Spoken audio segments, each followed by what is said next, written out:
the companion rule also just absolutely nerfed the ever living life out of like all of the companions. And I think like there are very few decks that can actually get away with playing companions. This is probably one of them because you have such a big mana generation thingy, like in the form of like food chain. And I guess like the other deck that I was thinking about was World Gorger. You can generate infinite mana there. So something about infinite mana that, you know, vibes well with Yorion, I guess, because 3+5 is just too much now. But yeah, I've actually played against Leon on this list multiple times.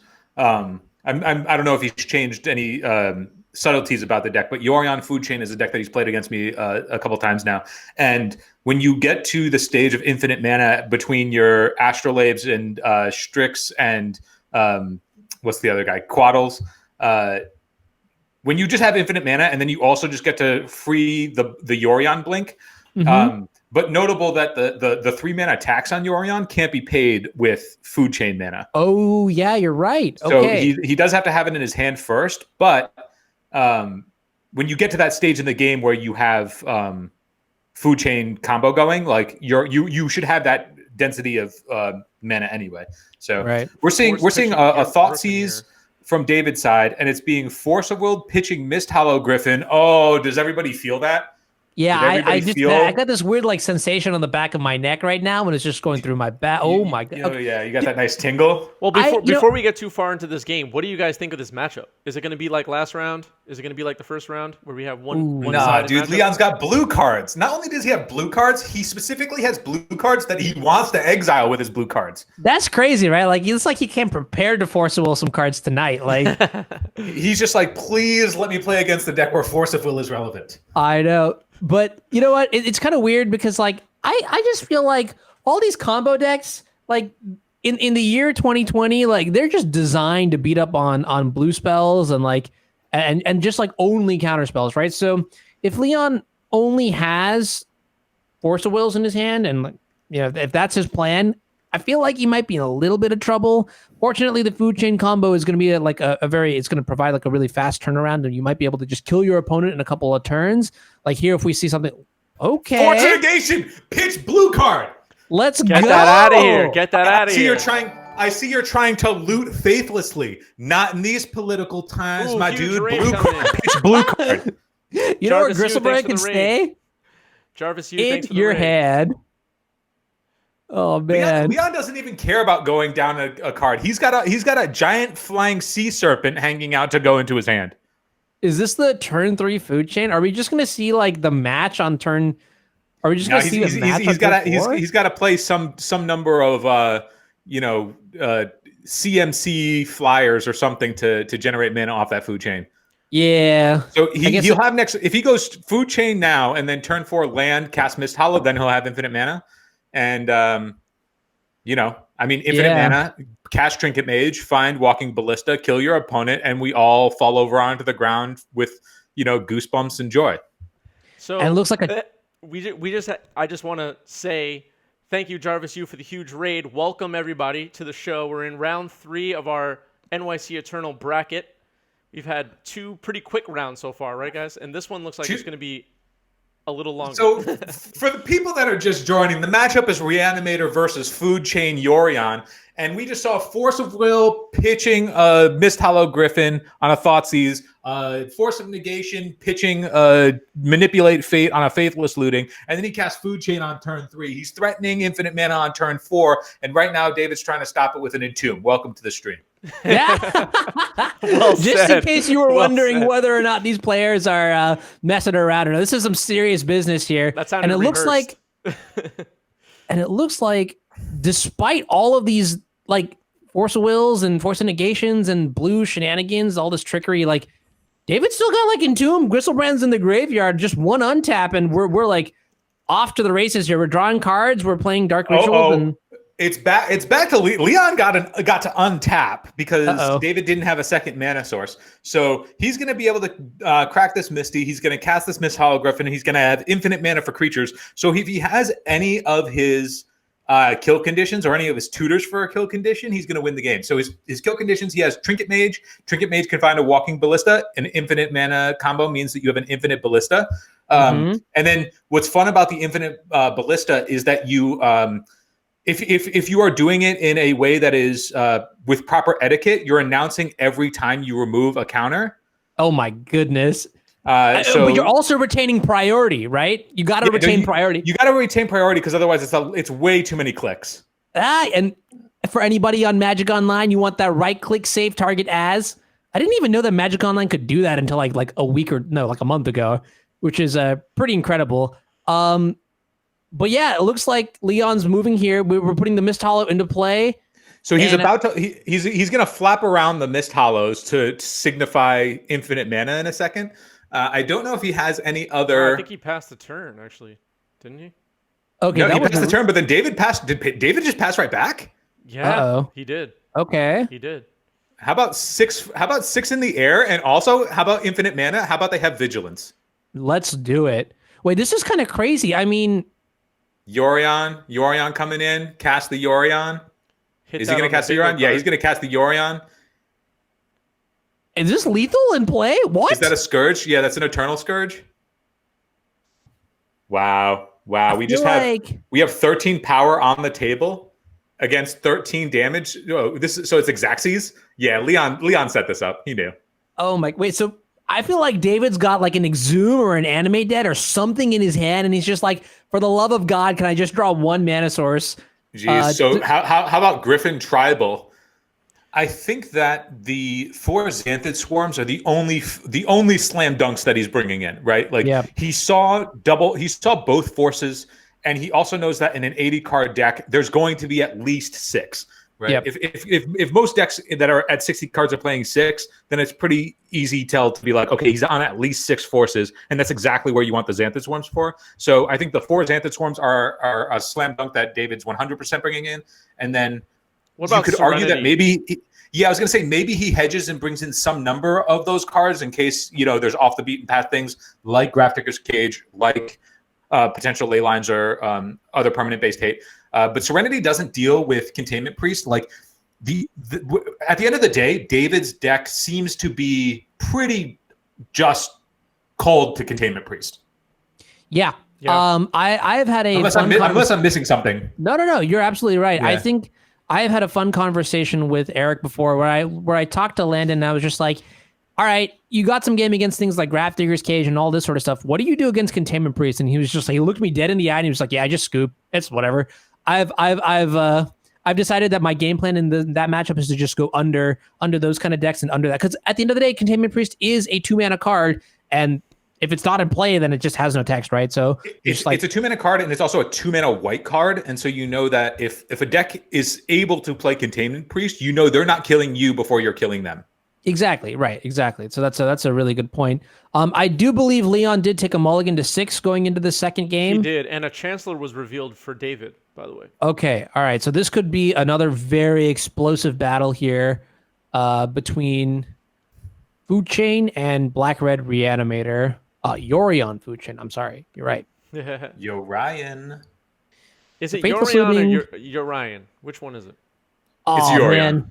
Yeah, it's Yorion. And I will raise my fists and I will valiantly try to fight anyone who says otherwise, but I'm not going to pretend like I have a chance there. Faithless Looting is going to put Gristlebrand and Chancellor of the Annex into the graveyard, and that's a Lotus Petal. Are we doing it? We're doing it. Let's go. We're doing it. Shields are entirely down because Chancellor said that Leon doesn't get to play this game. So Leon did get to look at 1/7 and toss it back and look at another 7. So if he likes the cards in his deck, at least he got to have the experience of looking at them multiple times. But beyond that, this game is definitely done. So Leon will let David go through the motions. There's a possibility that he sees something that could help him. I mean, we know that he won't because the sideboard cards won't need to be cast for David. Is it even possible for David to brick here? Is it possible? Well, so in the if you think about it scientifically, in the infinite threads of time that are potentially we're potentially living in, then yes, there is statistically a very minute section of threads of time where he will fizzle. We are not going to live in one of those timelines, though. Statistically, we're in the like 99.99999% of time threads. So Nerd. I'm sorry. I need to get some water real quick. Dude.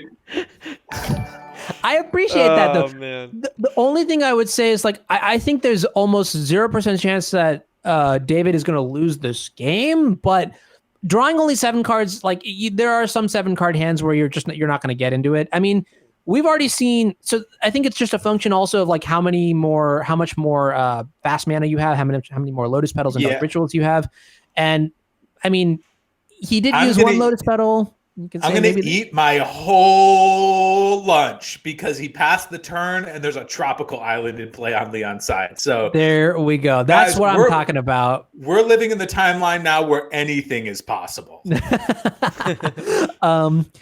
My guess is that we're going to see an attack for 7 and then we're going to pay 7 more life and then Leon's going to just die this turn. This turn, it seems a lot more likely. If Leon kept a hand that can interact a la Force of Will plus all those delicious blue cards, I mean, well, if like let's say if he has like a Veil of Summer, but don't forget the Chancellor is still live.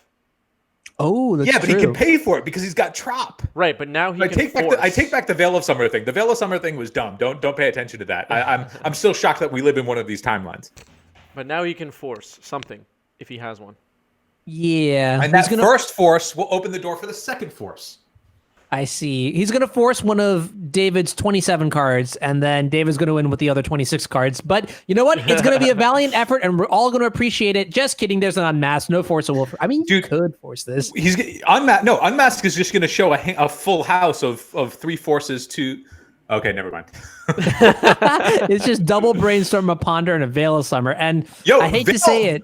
Veil was so close to blanking Tendrils, but the Chalice, or the Chancellor. Yeah.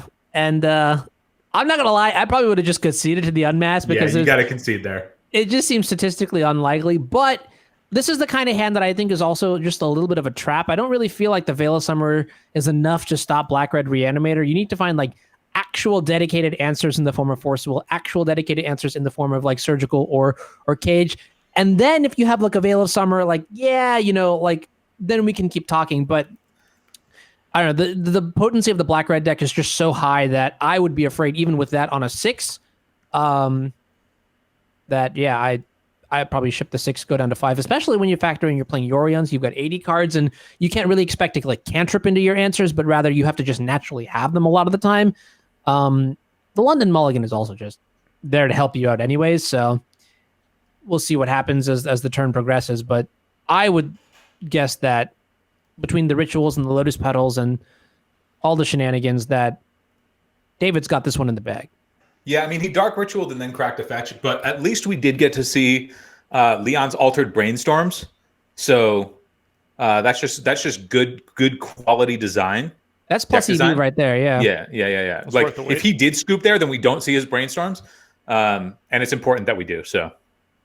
I respect that. Man, it's still throwing me off that there's a Tabernacle playmat, and it's just like, I actually did that to somebody once. Itai, right? Yeah, obviously. Yeah. The first time I played against Itai, it was great. I went the morning of, and I was like, what playmat should I play with? This was like SCG Somerset a long time ago. And I had the choice between Sensei's Divining Top, back when it was legal, and then also Deathrite Shaman, the DRS playmat. So obviously I was like, if I play Sensei's Divining Top, like if I have the playmat, everyone's going to be like, oh, he's a Miracles nerd, which I was. So I took Deathrite Shaman. Itai fell for it. He fell for it hook, line, and sinker. He named Phyrexian Revoker, or he used Revoker on a Deathrite Shaman, and then like turn 2, I played like Predict or something like that, and I just like Terminus his board or whatever, and it was fantastic. Did he tell you that it was the mat that pump faked him? Yeah, and it was the mat. Yeah. He looked at Deathrite Shaman. He's like, I don't know, Deathrite Shaman, and I was just like, oh yes, I will never not do this again. Leon might still triple sleeve his 80 card decks because like he is a man who loves hand accessories. Okay. So I think he could handle triple sleeve 80 card decks. But the theory that you had pulled about the Chancellors potentially coming out and Xanthus Hordes coming in. So David kept in at least some number of Chancellors because he just revealed one. Right. Yeah. I mean, I would hope. I don't know if that's coming out of the sideboard, but anyways, bad joke, dumb joke. Chancellor on the draw is a lot less effective than Chancellor on the play. which is why I was suggesting that we might see like a swap between the Xantid Swarms and the Chancellors. But I mean, it's still a warm body that you can put in the graveyard and bring back into play off a reanimation spell. We'll see how it pans out. There's a Flooded Strand for the turn for Leon, and I'm just gonna hold my chest heavy real quick and see, David, do you have it? Do you just win the game here? Well, no, I mean he can pay for a force of will through the Chancellor, but on Unmask here pitching, I can't quite tell. Ashen Was Rider he pitching? was pitched. Ashen Rider. Okay, so he's pitching his Ashen Rider. So he brought in the Ashen Rider out of the board. Okay. That makes sense. I like that. I mean, it's a black card for Unmask, which is why you bring it in. So And you also Yes, exactly. Nailed you can it. hit food chains. You can hit planeswalkers with it. Exile Or any and just Burrow. random like hateful permanents too, you know? Yeah, that it too. makes total sense as to why he would bring it in. But in this context, the strongest part of it, which is that it's a black card, is being used to its full effect. This is true. All right, Anu, I got another scientific question for you. What's up? How much play does this card see if it were to see print? Uh-oh. An instant for 1 blue, single blue mana. Instant, it says shuffle your deck, draw a card. Whoa. In Legacy? Yeah, Can you target who you're shuffling? sure. 0 play. But you know what? It's a good thought experiment. What about my card creation? 0 mana, colorless instant, shuffle your library, no other text. Is that playable? That's another tough question. Zero right, well, mana. what- See, 0 mana is something else though. I feel like there might be a way to break that. I don't know how, but there just might be. And it scares me. Yeah, I personally probably wouldn't play it, but I'm sure someone out there would find a way to break it, and then it would be playable. Same with the one mana spell. Like I underrate a lot of cards. I'm the wrong person to ask. I'm not even a scientific person. I go by ethics. Like I just feel this way. So That's fair. We got a battle of the pitch spells here. It was an unmasked pitching Ashen Rider met by a force of will, pitched the Mist Hollow Griffin. yeah, that's life equity right there. I think Leon comes out ahead on that one. You think Leon comes out ahead? Yeah, because he's got a Mist Hollow Griffin in exile. I don't know. I mean, as hot as putting the Mist Hollow right from exile off your forces, I think like your unmasked did exactly what you were going to take anyway, right? Like it got the force out of hand, so it did its job. Yeah, so that's a really interesting point. So now there's like this weird mental subgame, which is, why did you force my unmask? I would just take the force and you'd have a Mist Hollow Griffin in your hand. This might just be like a telegraph that Leon has more interaction in his hand. So you could have like Surgical. He probably doesn't. Oh no, he could still have Grafdigger's Cage. There was a Chancellor trigger which stopped him from actually playing the cage out. We'll actually see. Secrets will be unveiled as this turn cycle goes through. But on the other end of the table, David has just put a Chancellor into the graveyard off this Faithless Looting, which means that there is a potential that there might be a turn 2 Chancellor in play, but turn 2 Chancellor is certainly a lot less frightening than a turn 2 Gristlebrand, especially when you are a white deck that does play Swords to Plowshares. You might have kept some of the Swords to Plowshares in your deck post board. So, I mean, we'll see. Well, I don't know. Yeah, Brainstorm is on the stack, and 2 cards get put back. What do we got? Shout out to Psychogenic Probe being shared into the chat as a way to abuse shuffle effects. Oh yeah. Excuse you? What is that card? It's a 2 mana artifact. Whenever a player shuffles, 2 damage to them. Well, there you go. The Ankh of Mishra for shuffling effects. So there's the Xanthid Swarm. Xanthid Swarm off of a Lotus Petal. Effective response. So the one thing about this Xanthid Swarm is that because it's an attack trigger, even if it's blocked by a Coatl or whatever, it's still going to do its job as a silence. Yep. And David can just hang back and not walk into any of those flyers until he wants the silence effect to go off. So even with a bunch of ways that could remove the Xanthid Swarm from the table, it'll still get the job done for its purpose. Right. Absolutely. And this is, one of the reasons why Xanthid Swarm is so much better, or maybe not so much better, but one of the pros for Xanthid Swarm over its like counterpart like Hope of Ghirapur, where Hope of Ghirapur actually has to deal combat damage. I mean, also you're playing like Bayou for Reverend Silence, so Xanthid Swarm seems like a nice fit. 1 mana, very cheap. Walking Ballista just doesn't care about that though. It says, how about Ballista? Get that out of here. Get that Yeah, out of here. So you know the old adage of bolt the bird, always ballista the bug. Oh, okay. All right. All right. I like that. We need to make it mainstream, and today's the day it starts. So I'm gonna remember. Anybody want a T-shirt? Hashtag Ballista the bug. Yeah, exactly. It started here, yeah. Maybe ended here. We'll find out. Now, Yeah. what's a little bit alarming to me is that we had to use a Lotus Petal to cast the Xanted Swarm, right? So if you see your opponent from across the table, cast Xanted Swarm off the Lotus Petal, what are you thinking? Yeah, go ahead. I mean, well, Recruiter for Containment Priest on Leon's side is just going to close the door real quick if David doesn't have an answer in his 75 to Containment Priest. So it looks like he's going to have to go off now or forever hold his peace. And he's going to start with a Dark Ritual. I think, I was going to say, the Dark Ritual, you can probably count that he's got some other sort of fast mana in his hand. He hasn't played any other any other lands after that Badlands. So it's pretty safe to say that if he kept the hand that he kept and it only had one land in it, that it's got some amount of fast mana sources if it doesn't have a fast kill. So he had 2 pieces of disruption. But if he is spending his pedal to play the Xanthid Swarm, that telegraphs to me that he's got some other form of fast mana. Gotcha. And it looks like this Dark Ritual is going to get Force of Willed.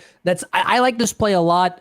It means that, you know that by your opponent playing the Lotus Petal last turn and not playing a second land, that they are somewhat bottlenecked on mana. So forcing this means that it could just shut the door on any future plays for that turn. It does, and we get to untap, and now we just get to put this Containment Priest into play. So is that risky to force a will a Dark Ritual there, though, in that he drops another land and goes off? Is that? I think the story of this game makes it so that forcing the Dark Ritual there is correct because of what Anu was saying last turn, where he spent his pedal to put the Xanthid Swarm into play. So if you have any read that he's got additional fast mana because he hasn't played any lands, that he's relying really heavily on that Dark Rit to go off. Yeah. So if you know that this Containment Priest is going to be your best out to win the game, just spend your resources when you have the option to and try and close the door.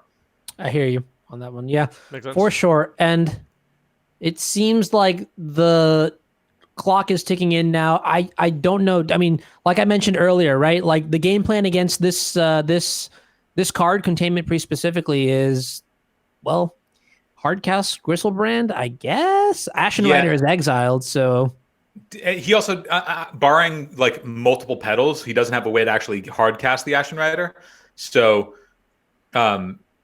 Leon's also taking the approach of putting this Yorion into his hand before putting the Mist Hollow Griffin to speed up the clock. Yep. I don't think we don't necessarily know whether or not Leon knows that this Containment Priest is lights out, but yeah, that'll do it. That'll do it. All right, I'm gonna check in with the players.